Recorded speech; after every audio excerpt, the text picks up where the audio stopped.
Hello friends, स्वागत है आपका VK Studio 2.0 में। सभी को हैप्पी दीपावली मेरे तरफ से। हम महालक्ष्मी की कृपा आपके बनाए रखें। ठीक है दोस्त मेरे, चलिए आप जल्दी सिलेक्शन लीजिए। लक्ष्मी जी आए है ना, लक्ष्मी जी की कृपा रहेगी, अगले साल आपका सिलेक्शन होगा, है ना। चलिए देखिए, विद्युत धारा का चुंबकीय प्रभाव अब आज हम स्टार्ट करेंगे, लेकिन कल के वीडियो में हमने न्यूमेरिकल्स कराना भूल गए थे, वीडियो ऑटोमेटिक बंद हो गया था। ठीक है, न्यूमेरिकल्स देख लेते हैं। एक विद्युत मोटर की सामर्थ्य 5 किलोवाट है। इसे प्रतिदिन 10 घंटे की दर से 30 दिनों तक प्रयोग में लाने के लिए कितनी यूनिट ऊर्जा की आवश्यकता होगी। तो हमने एक फार्मूला बताया था कि यूनिट वाला जो फार्मूला होता है ये या तो किलोवाट घंटा, है ना, किलोवाट घंटा या किलोवाट घंटा अथवा यूनिटों की संख्या कितनी, अथवा यूनिटों की संख्या। इसके लिए हमने क्या फार्मूला बताया था, वाट गुणे घंटे, आवर गुणे डे, है ना, बटे कितना हो जाएगा 1000, किया था ना कल। ठीक है, अब देखिए इसमें मुझे कह रहा है कि क्या निकालना है, यूनिट ऊर्जा कितनी व्यय होगी वो मुझे निकालना है। तो पहले जो गिवन है उसको देख लेते हैं। वाट यानी जो वाट की जो वैल्यू दिया हुआ है, यानी जो सामर्थ्य है, जो पावर है, यानी 5 किलोवाट है, लेकिन इसको किस में कन्वर्ट करेंगे, पी की वैल्यू क्या दिया है 5 किलोवाट, लेकिन किलोवाट की जगह हम वाट में कन्वर्ट करेंगे तो 10 के पावर 3 वाट हो जाएगा। ठीक है, टी बराबर कितना दिया है, टी बराबर दिया है 10 घंटे, कितना दिया है 10 घंटे, और डे बराबर दिया हुआ है 30 दिन। ठीक है, इसमें रख दो, वाट की जगह कितना हो जाएगा 5 इंटू 1000, घंटे की जगह 10 और डे की जगह 30 अपॉन 1000 से भाग दे दो, ये कट जाएगा, कितना आ जाएगा 5 3 15, यानी 1500। ये क्या आ जाएगा 1500 आपका क्या आ रहा है, ये यूनिट आ रहा है। इतनी यूनिट ऊर्जा क्या होगी, व्यय होगी, यानी 1500 is the right answer. Clear है बात। दूसरा क्वेश्चन हम देख लेते हैं। ठीक है, इसके बाद हम विद्युत धारा का चुंबकीय प्रभाव के बारे में चर्चा करेंगे। ठीक है, लेकिन पहले ये वाला क्वेश्चन हम देख लेते हैं।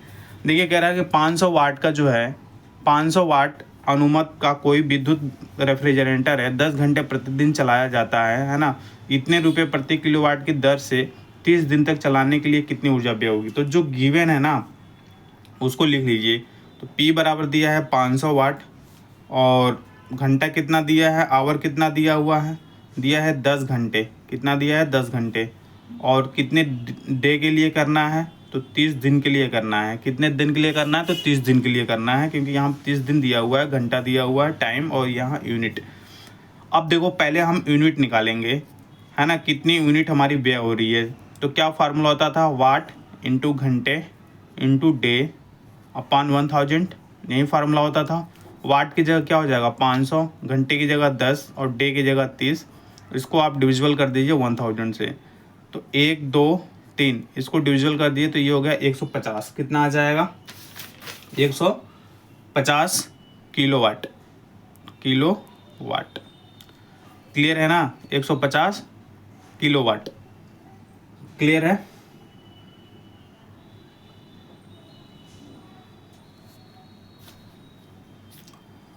देखिए 150 क्या हो जाएगा, ये किलोवाट हो जाएगा।